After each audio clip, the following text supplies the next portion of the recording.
ये आपके हाथ में ये है जो ये नासिक के हैं। ये नासिक और ये इलाहाबादी, दो प्रकार की इलाहाबादी। और लगभग 2 लाख कभी 2.5 लाख का माल इसमें से प्रतिवर्ष हो जाता है। हेलो दोस्तों, नमस्ते, सत श्री अकाल, कैसे हो? Welcome back to my YouTube channel. फिर से हम आ चुके हैं एक अनोखी जगह, जहां पर ये राजस्थान का एक ऐसा इलाका है, भीलवाड़ा जिला है।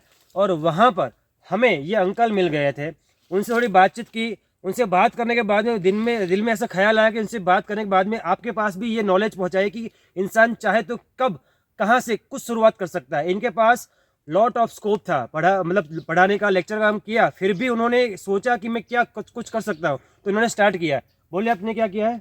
अमरूद का बगीचा लगाया जिसमें 200 के लगभग पौधे हैं। 200 पौधे हैं इसमें, और लगभग 2 लाख कभी 2.5 लाख का माल इसमें से प्रतिवर्ष हो जाता है। एक ही सीजन माल लेते हैं, एक ही सीजन में एक सीजन लेते हैं। क्या बात एक ही सीजन का माल लेते हैं। 2 लाख से लेकर के 2.5 लाख तक, मैक्सिमम 2.5 लाख भी बेचा है। हाँ। और बाहर रोड पे बिक जाता है, कुछ डेली वाले ले जाते हैं। हाँ। और यहीं बिक जाता है कि जाने की जरूरत, मंडी में माल गया ही नहीं। हाँ हाँ। और बिल्कुल मीठा माल है, ताजा ऑर्गेनिक माल है। देखो, ये 2 टाइप के अमरूद है। ये है, एक है जो इसे बोलते हैं, कौन सा ये नासिक के पौधे, ये नासिक के पौधे का ये अमरूद है। और दूसरा है ये बड़ा वाला दिख रहा है, वो ये इलाहाबादी है। ये इलाहाबादी ये अमरूद है। दोस्तों देख लीजिए, दोनों में फर्क है, ये इलाहाबादी और ये नासिक का। और ये 2 बीघा में से 2 लाख का माल निकल रहा है। ये बात कम, 2 बीघा में अमरूद है। आपको ये सोच के भी हैरानी होगी, मुझे तो, मैं चौक उठाऊंगी कि 2 बीघा में से 2 लाख का माल, 2.5 लाख, 2 से 2.5 लाख का माल यहाँ से निकलता है हर वर्ष। ये बात बहुत बड़ी बात है। एक फसल लेते हैं साल में, क्या बात है। मेरा बच्चा एक वकील है, मैं कोई ये कमा खाने के लिए नहीं हो रहा हूँ। मेरा बच्चा एक वकील है, जो अभी लादवास में सरपंच भी अभी वो है। हाँ। वकील है। दूसरा वाला कंपाउंडर है। हाँ हाँ। वो भी सर्विस में है। मैं रिटायर्ड लेक्चरर हूँ। लेकिन इसके पश्चात भी खेती में थोड़ा पौधों के साथ में मेरा लगाव है, और इस कारण से ये फलदार पौधे लगाए, लोगों को भी ताजा फल खाने के मिले और अपना समय पास भी हो जाए, प्राप्ति तो हो ही जाती है। सही है। वो उनका ये कहने का तात्पर्य ये होता है कि अगर इंसान चाहे तो रिटायरमेंट के बाद भी कुछ कर सकता है, जिससे अपना उसका जो जीवन है वो आराम से कटे। तो उन्होंने ये सोचा कि आम के आम गुटले के दाम, उन्होंने पैसे भी उनको थोड़े से मिल रहे हैं यहाँ से, लेकिन भाव भी, अंकल जी का भाव जो है बहुत ही एकदम वाजिबी है, रिजनेबल भाव, क्योंकि वो 50 रुपये में 1.5 किलो, 100 के 3 किलो अमरूद बेच रहे हैं, सबको, लोगों को प्रोवाइड करवा रहे हैं। तो बहुत ही बढ़िया काम कर रहे हैं, और हमने सबको और भी मोटिवेट किया मैंने। हाँ, तो देखा दोस्तों आपने, ये एक रिटायर्ड लेक्चरर है और उन्होंने रिटायरमेंट के बाद भी एक बढ़िया सा अमरूद का बगीचा बना के बता दिया है, और उनमें से अच्छी खासी आमदनी वो कमा रहे हैं। तो हमें उनसे यही मोटिवेशन मिलता है कि हम उम्र के किसी भी पड़ाव में क्यों ना हो, हम चाहे तो अपने करियर की शुरुआत कर सकते हैं। तो ये वीडियो आपको पूरा देखना है ताकि आपको मोटिवेशन मिले, और हमको ये भी जानना है इन्होंने किस तरह से ये अपने काम किया है। तो हम सबको इस वीडियो को पूरा देखना है, मजा आएगा। ये हमारा अमरूद का बगीचा है। इसमें नासिक से मंगाए हुए पौधे हैं, कुछ इलाहाबादी पौधे हैं।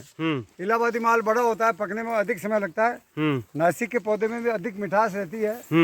ये नासिक के पौधे, ये देखिए आप, ये ड्रिप सिस्टम है, ड्रिप सिस्टम से पीते हैं। और ये ऑर्गेनिक माल है, इसमें किसी प्रकार का कोई यूरिया खाद नहीं, कोई इसी प्रकार की कोई दवाई नहीं, केवल अपने इसमें देसी खाद डाला है। और इसलिए ये पूर्ण रूप से जैविक माल है। और इस कारण से मीठे हैं, इससे आसपास के सब लोग यहीं से आकर के ले जाते हैं। भाव भी हमने बहुत सस्ता कर रखा है लोगों के लिए। हम यहाँ पर 100 रुपए के 3 किलो, 50 के 1.5 किलो, इसलिए लोग बाग पर्याप्त मात्रा में ले जाते हैं। जो भी अपने रिश्तेदार के यहाँ एक बार ले जाता है, तो रिश्तेदार से समाचार आते हैं कि हमारे वहीं से माल लेकर के आना। इस प्रकार से हम, क्योंकि जैविक माल देते हैं, ताजा माल देते हैं बगीचे का, तो लोगों को भी ताजा फल खाने को मिलता है। तो मैं भी सेवानिवृत्त व्याख्याता हूँ। उसके बाद में मैंने टाइम पास की दृष्टि से ये लगाया बगीचा। पूरा जमीन खरीदा, कुआं खुदवाया, बाउंड्री बनवाई, और उसके बाद में ये फलदार पौधे लगाए। क्या बात है। मेरा भी समय पास हो जाता है। हाँ। और लोगों को भी अच्छा फल, दोनों उद्देश्य पूरे हो जाते हैं। अपना टाइम पास हो रहा है। हाँ। और लोगों को ताजा फल खाने के लिए मिलते हैं। हाँ। राम रतन जोशी, लादवास, सेवानिवृत्त व्याख्याता। हाँ। अभी विश्व हिंदू परिषद में दायित्व मेरे पास। हाँ। प्रांत सत्संग प्रमुख का दायित्व। हाँ। चित्तौड़ प्रांत सत्संग प्रमुख का दायित्व विश्व हिंदू परिषद में। हाँ। उधर भी समय देते हैं। हाँ। और सही समय में अभी ये देखिए, बड़े ये इलाहाबादी माल है। ये जो आपको बड़े बड़े दिख रहे हैं, इनके पकने में अधिक समय लगता है। हाँ। ये इलाहाबादी है। ये ऊपर देखिए आप, ऊपर देखिए। हाँ, ये लग रहे हैं ऐसा जैसे पक रहे हैं, लेकिन ये थोड़ा, ये भी कच्चा भी है, कच्चा, मेरे को ध्यान है। इसको दबा के देख, कहाँ पक रहा है। इलाहाबादी माल थोड़ा कड़क रहता है। ये आपके हाथ में ये है जो ये नासिक के हैं। ये नासिक और ये इलाहाबादी, दो प्रकार की इलाहाबादी। तो दोस्तों देख लीजिए, ये दो प्रकार के क्वालिटी के हैं। ये नासिक के पौधे हैं, अमृत नासिक और इलाहाबादी, दो प्रकार के फल। मैंने ये सुना है कि आप पहले गवर्नमेंट जॉब थी, टीचर की जॉब थी। मैं सेवानिवृत्त व्याख्याता हूँ, रिटायर्ड लेक्चरर। अच्छा, स्कूली शिक्षा में। क्या बात है। रामरतन जोशी। और आपको ये कब से ख्याल आया कि ऐसा करना है आपको? सेवानिवृत्ति के बाद मैंने सोचा भाई क्या समय पास होगा, अपना कैसा क्या करेंगे। तो देखा भाई ऐसा रोड के पास भी पर्याप्त मात्रा से मिलता है। हाँ। इसलिए मैंने यहाँ के लोकल जो हमारे स्थानीय गांव के काश्तकार उनको भी मोटिवेट किया, भाई आप भी फलदार पौधे लगाइए। सही है। और ऐसे प्रेरित होकर के 3-4 परिवारों ने लगाए अभी उनके पौधे। अपन ये नहीं देखे भाई अपना माल नहीं बिकेगा, दूसरों को क्यों कहे, दूसरों को भी प्रेरित किया मैंने। और प्रेरित करने से कई लोगों ने और लगाए, जैसे अभी वो शंकरलाल शर्मा लगाया, जाटू में वो लादू जाट ने लगाया, और भी 4-5 परिवारों ने लगाया। आशी महाराज भी प्रेरित होकर के 20 बीघा उन्होंने ही लगाया। अब धीरे धीरे उनके आएंगे, कुछ के आने लग गए, कुछ के अब आएंगे। देखिए भाई किसान बहुत बढ़िया माल ऐसा कमा सकता है। ये तोते नहीं खाए, इसके लिए पूरे में नेट लगा रखा है, पूरा कवर कर रखा है। क्या बात है। पक्षियों के लिए तोते ने पूरे कवर कर रखा है। लाओ ये नेट है, पूरे में कवर्ड है, ये पक्षी नहीं खाए इसके लिए। आपको नेट दिख रही है ना दिख रही, लेकिन ये नेट पक्की यहाँ पर है, पूरे को ऊपर से कवर करके रखा है, जो तोते पक्षी ना खा पाए। ये बताइए अंकल जी कि अगर किसी को ये पौधे लगाना, ये ड्रिप सिस्टम दिख रही है हमको, तो अगर ये लगाना है तो इसमें कितना खर्चा आ जाएगा? खर्चा जो ड्रिप के लिए राज्य सरकार अनुदान देती है, और इसलिए हमने इसको 90% सब्सिडी मिली है।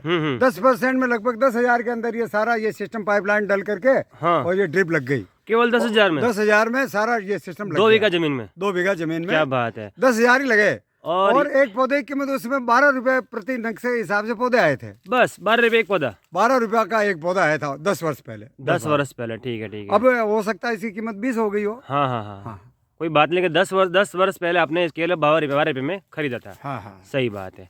आपने हमें इतनी बढ़िया बेहतरीन मोटिवेशन दिया, बहुत बड़ी जानकारी दी। आपको देख के हमारा दिल तो गदगद हो गया है, लेकिन मुझे ये आशा करता हूँ कि हमारा जो ये वीडियो जो भी लोग देखेंगे उनको भी बहुत सारा मोटिवेट मिलेगा। और वो भी क्योंकि आपने तो कहीं यहाँ लोकल फिजिकली मोटिवेट तो किया ही कई लोगों को, लेकिन अब ये वीडियो देख के कई लोग मोटिवेट हो गए। ये वीडियो गुजरात में, राजस्थान में, पूरे भारत में कहीं भी जाएगा तो लोग सीखेंगे कि किस तरह से खेती की जाती है, कैसे ये हम बगीचा बना के। लागत प्रारंभ में लग जाती, बीच में कोई लागत ही नहीं। हम 2-3 बार देसी खाद डाला, हाँ, बस इसके पश्चात पौधे बड़े हो जाते हैं। हाँ, सही सही। केवल पानी चाहिए जो ड्रिप से सिस्टम पिला देते हैं। सही है। बहुत बढ़िया आपसे मुलाकात करके बहुत अच्छा लगा। हाँ, ये बगीचा अभी स्थान ये राजा जी का करेड़ा, भीलवाड़ा जिले के राजा जी के करेड़ा के पास में लादवास ग्राम है, हाँ, उसमें स्थित है। हाँ, रामरतन जोशी लादवास। सही। अपने भैया ने आपको लोकेशन बता दिया, वहीं पर है। तो कभी भी आप राजस्थान आइए, मुलाकात कीजिए, यहाँ आके देख सकते हैं। उनके अमरूद भी खरीद सकते हैं। 100 के 3 किलो है और बहुत बढ़िया। मैं भी इसका टेस्ट करने जा रहा हूँ, ठीक है। यहाँ से टपक सिंचाई पद्धति से ये काम है। ड्रॉप सिस्टम गुजराती में बोलते हैं टपक सिंचाई पद्धति। हाँ, ड्रिप, जिसको अंग्रेजी में ड्रिप सिस्टम कहते हैं। सही से पौधे पकड़े, इसी से पौधे पकड़े। ज़्यादा पानी की आवश्यकता भी नहीं है। देखिए दोस्तों, ये ऊपर जो आप दिख रहा है, बगीचे के ऊपर ये एक नेट है। ये नेट लगाने का मेन उद्देश्य यही है कि कोई पक्षी इसके अंदर न घुस जाए और फल को नुकसान न पहुंचाए। इसलिए ये पूरा का पूरा बगीचा 2 बीघे के अंदर है, उसको कवर किया गया है।